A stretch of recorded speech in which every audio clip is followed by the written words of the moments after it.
Specific কারোর কোনো প্রশ্ন থাকলে আমি নিশ্চয়ই জবাব দেবো। অনেক ধন্যবাদ।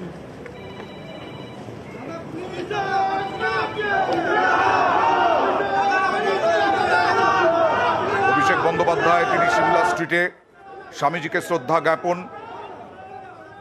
প্রতিবার তিনি এই স্বামীজির এই বাড়িতে আসেন, সিমলা স্ট্রিটের বাড়িতে শ্রদ্ধা জানান।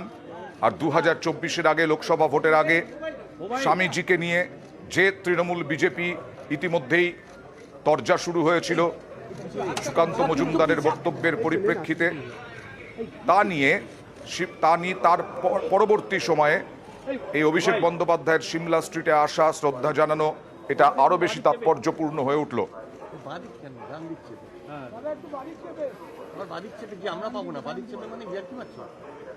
শ্রদ্ধা নিবেদন করে মহারাজগঞ্জের আশীর্বাদ নিয়ে যাতে আগামী দিন আপামর বঙ্গবাসী খুব ভালো কাটে এবং তার মতাদর্শকে পথ চলার প্রেরণা হিসেবে আমরা আগামী দিন সমাজকে আরো সমৃদ্ধশালী করতে কাজে লাগাতে পারি, সেই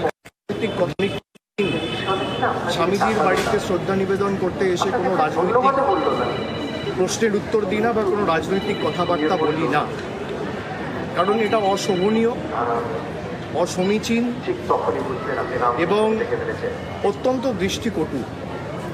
সবার এখানে আসার অধিকার রয়েছে, স্বামীজির প্রতি শ্রদ্ধা নিবেদন করার অধিকার রয়েছে।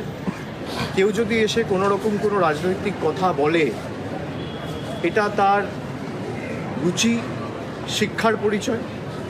আমি আগের বছরও যখন এসেছি, তার আগের বছরও যখন এসেছি, এই মাটিতে দাঁড়িয়ে, এই পবিত্র ভূমিতে দাঁড়িয়ে রাজনৈতিক কথা বলা কোনোদিনই শোভনীয় নয়। আপনাদের যদি কোনো প্রশ্ন থাকে পরবর্তী ক্ষেত্রে আমি যখনই মিলিত হব আপনাদের সাথে, স্পেসিফিক কারোর কোনো প্রশ্ন থাকলে আমি নিশ্চয়ই জবাব দেবো। অনেক ধন্যবাদ।